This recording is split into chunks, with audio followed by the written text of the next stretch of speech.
great to have you here on the Clark Howard Show. You know, our mission is to serve you with information that empowers you so you can make better financial decisions in your life.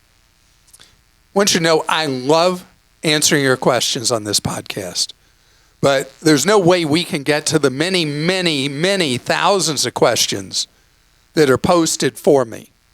So that's why we have the Team Clark Consumer Action Centers. We've had since 1993 answering your questions one-on-one for free. And you can learn how to get that one-on-one advice at clark.com/CAC. Today, I want to talk to you about two very practical ways to prepare your near and long-term future. We're going to talk about how to protect yourself in the event of a property insurance claim. And we're going to talk about saving for the possibility of needing care with daily living, long-term care, whatever you want to call it. Right now, we're going to talk about documenting what you have. You know, whether you own a home, a condo, rent an apartment, whatever it is, if you have, and if you're renting, I want you to have renter's insurance. If you have the unfortunate event of a burglary, or there's some loss due to a fire or some other catastrophe, and your stuff is gone for whatever reason, the insurer is going to fight you like you're in one of those Ultimate Fighting Championship things. But they're both kicking and punching, and you're just standing there as the punching bag. Because the insurers are going to be really, really harsh and hard to deal with. Not every insurer, not every time, but it seems the general trend in this area is not your friend. And so what you need is some truth serum. And I want you to come up with a date, whatever it is. It'll be, whatever it might be, your birthday, change of seasons, anything like that. It could be a holiday. Just a set time each year.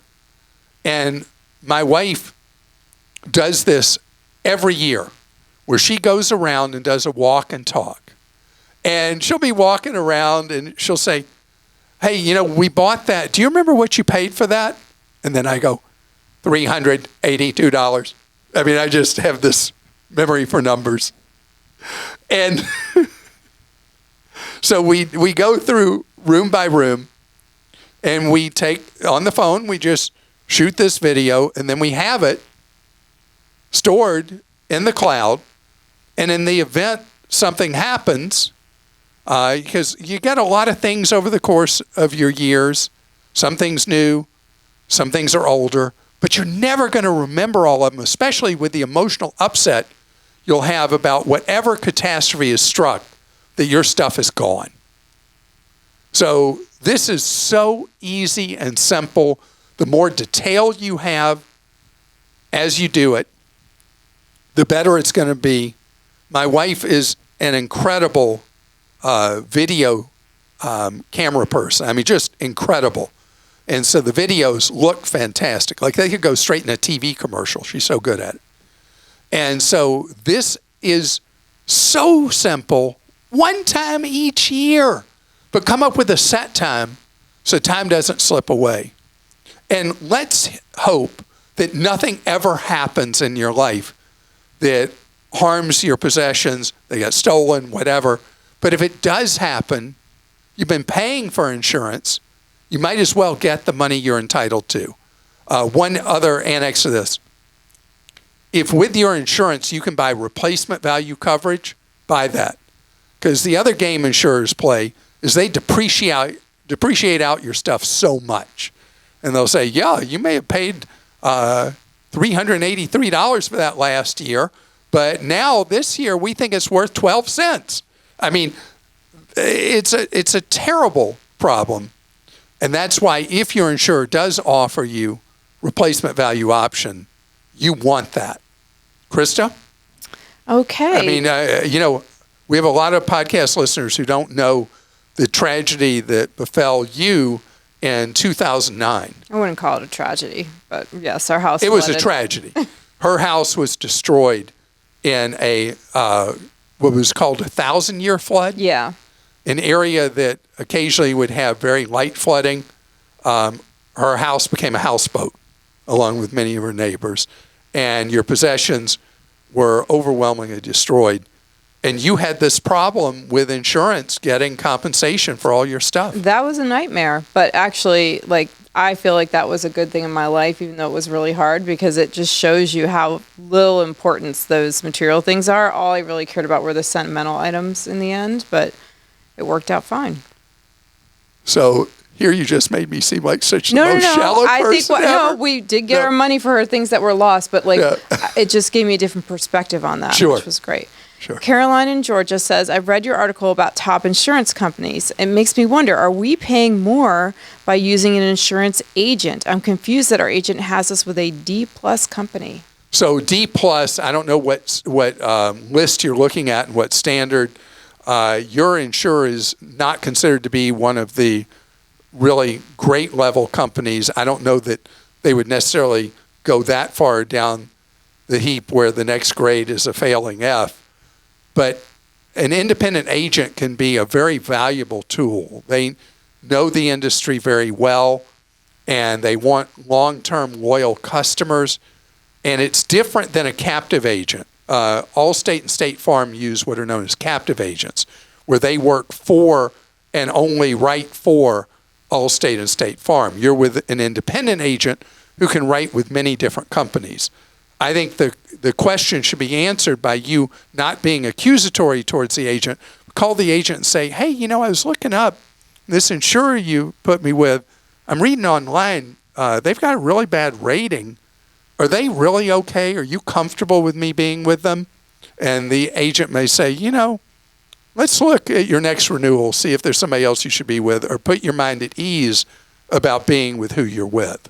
Ed in California says, I'm planning to move my savings from a big monster mega bank to a high-yield online bank, but I see that Fidelity is offering a great rate on its money market account. I would like to move the money to Fidelity since I already have an account there, even though I could get a slightly higher rate at a high-yield online savings account. Is their money market account as safe as a high-yield account? Money market accounts are very safe. They are not FDIC insured. Your money, though, the way money market accounts are structured, I'm not worried about it.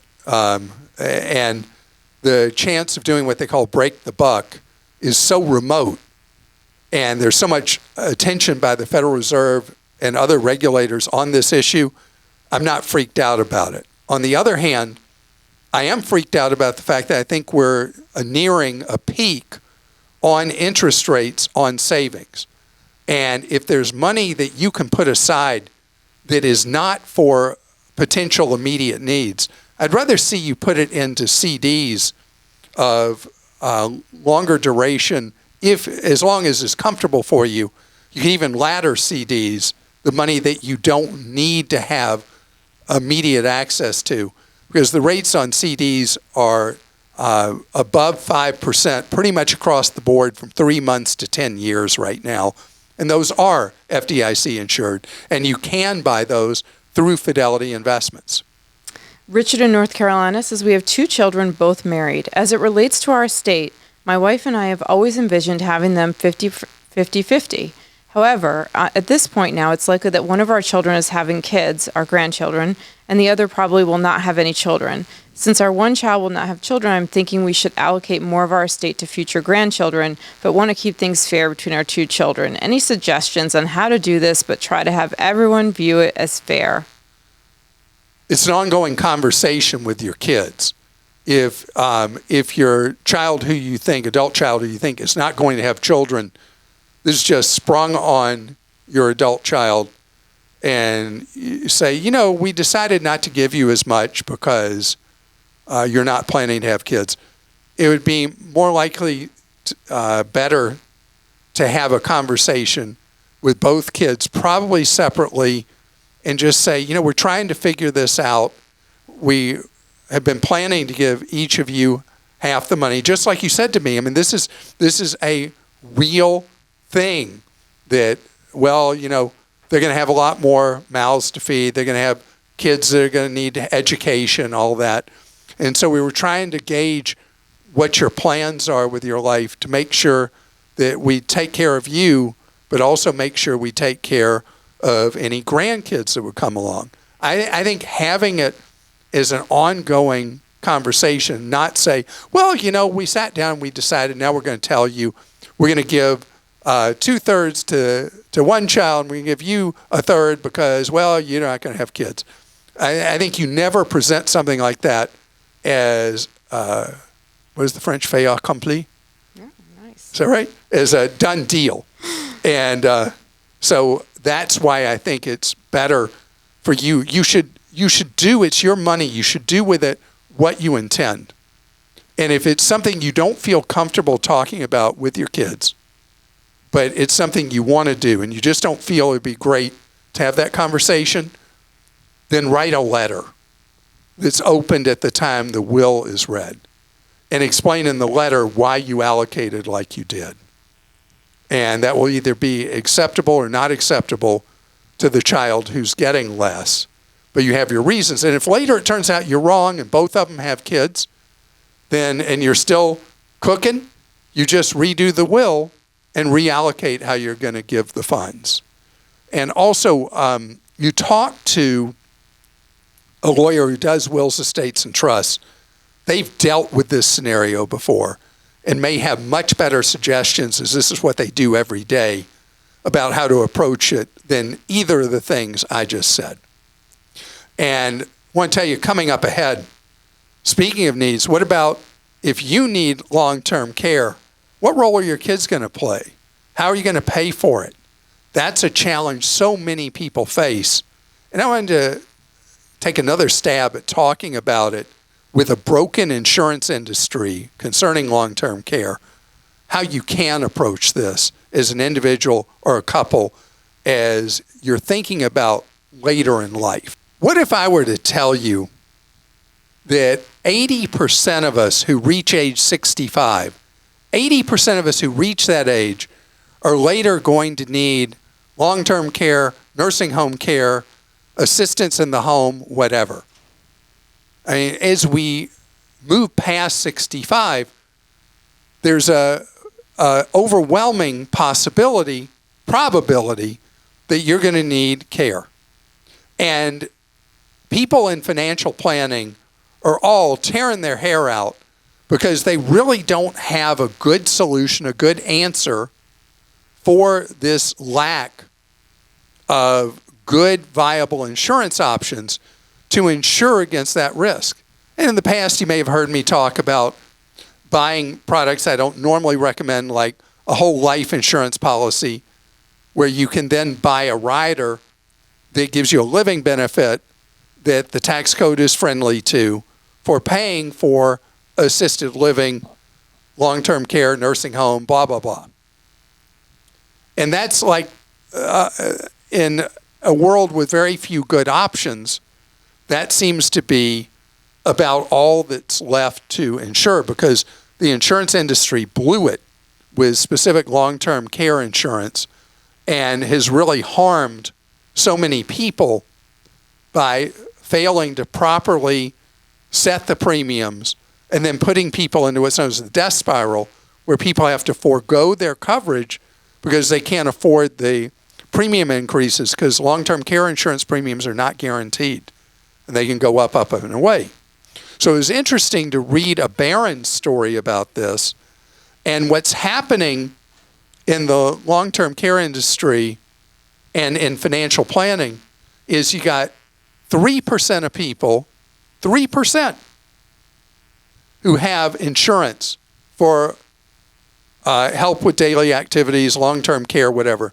3 out of 100 for something that is going to happen to 80 out of 100 who are 65 or older. 80%. And it's because the market's so broken. And what was fascinating reading in the Barron's article is that what financial advisors are doing now is they are coming up with a way to budget for it. let's say there's a home that you own free and clear, has a lot of equity in it. They're saying, well, you use that equity to pay for long-term care. That tells me how broken the industry is. Christine Benz, who's director of retirement planning for Morningstar, a wonderful woman I met recently in Maryland, Christine says that wealthy people should budget to save a mad money fund for the possibility they need long-term care. And if they don't need it, then it goes to heirs or goes to charity or whatever you want to do. That it needs to be part of the whole financial planning picture where it's got to be, it's almost like when I talk about self-insuring for repairs to your home, you self-insure for the need for assistance with living. But the favorite tool of financial planners to pay for long-term care is Christa? Oh boy, an HSA. An HSA is right. I'm going to become the man from HSA instead of the man from I like it. So this is another reason that HSAs are such a phenomenal thing, because they can be used as a pre-tax tool to save money tax-free that's spent tax-free on medical purposes and reasons. But how crazy it is that the insurance industry has really done a belly flop on this.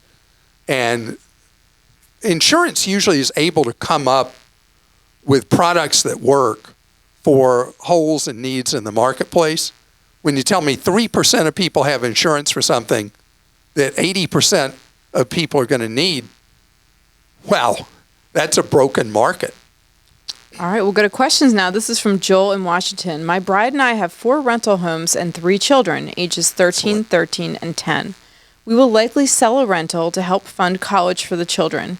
Is there a 1031 exchange / 529 contribution type of situation I can exercise to roll our capital gains into a tax-free education fund? While we have some 529 funds currently, it's nowhere near sufficient for 3 kids times 4 years of college. I got you, and I feel you on that with 3 kids myself. So, Joel, the good news is that capital gains tax rates are so favorable and so much lower than ordinary income tax.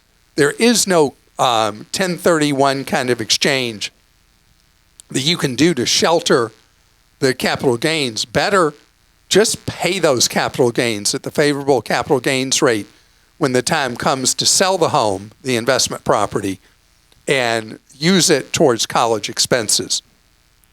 We have a tax code in the United States that's so favorable for investments, and ride that favorability and use the extra advantageous capital gains tax rate to be able to have most of that money available to you without any tax time bomb at any point in the future. This is from Larry in South Carolina. As a follow-up to the Clark.com article, Clark Howard's #1 rule before you file an auto insurance claim, I'm curious if this same approach applies to a hit and run where I was hit and the other party ran, or does this fall into the category of the exception? If the accident involves another driver and you're at fault, then obviously it's very dangerous territory not to contact your insurer. Larry, first of all, it's terrible that people do hit and runs. We had an employee who was in an accident. It was her fault. And the other party in the accident, again, it was her fault, fled the scene, never to be seen again. And I remember the police officer got there and he said, "Now, miss, you don't want me to write this report." She's like, "I don't? No, you don't want this. I mean, you're telling me you were at fault in an accident with somebody who, for whatever reason, because they were fleeing the law or whatever, they didn't want to be found. So I suggest you have a nice day." And that's what she did. And in this case, it wasn't your fault. You were in a hit and run. The damage was such that you're just like, well, I'm not a lawyer, and I know lawyers would say, well, it's a really bad idea because blah, blah, blah. I would say that of the eventualities that could happen in this world, if you don't want to involve insurance in this case, you're good to go. And lawyers who want to correct me on this, Clark.com/ClarkStinks is the place. Chris in New York says, I received in the mail something called the American Community Survey from the U.S. Census Bureau. My address was randomly selected for this survey they conduct each year. It says my response is required by law. It takes 40 minutes to complete online. I really don't want to give them a lot of personal information, but what if I lost, in quotes, their request? Oh boy, Chris. You can ignore the American Community Survey, but you may find that the Commerce Department comes and bugs you. You may get a call from somebody. You may get increasingly demanding letters. Congress is not the Census Bureau's fault. Congress passed the law that compels us as Americans to spend our time to help collect this data, to help big American companies make market research decisions. This is just a gimme to the nation's largest companies that we are required to do this. Now, all day long, people will get the American Community Survey and say, forget about it. If you think about in the Constitution, the purpose of the Census Bureau was to do a count of Americans every 10 years. But as happens with government, more and more laws have been added, and this is one that the courts have said, yep, Congress can require this. You got to fill it out. So you can ignore it. You're not going to jail if you ignore it.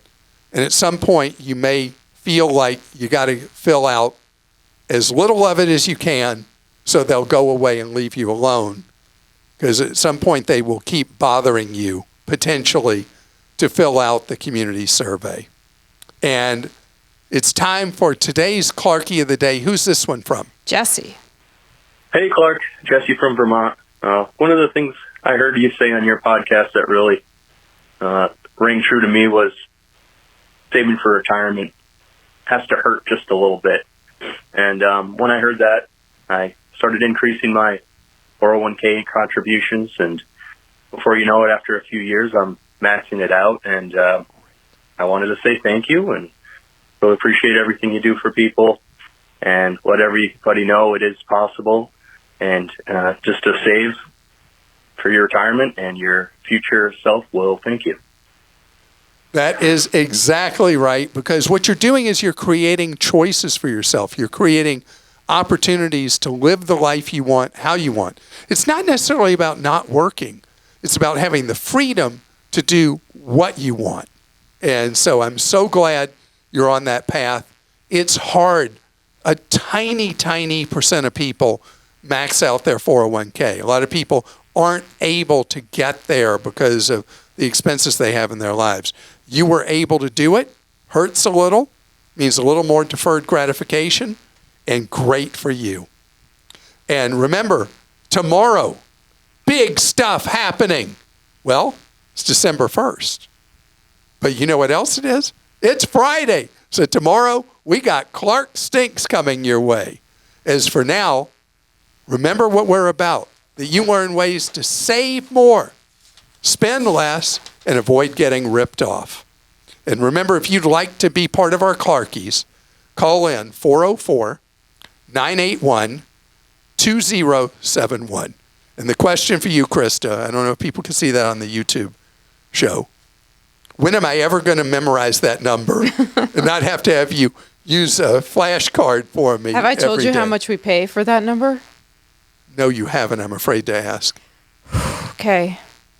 It's free. Really? It's free. Is it Google Voice? Mm-hmm. All right. Gotcha. Love that. Right. Get ready for Clark Stinks tomorrow. Have a great rest of your day.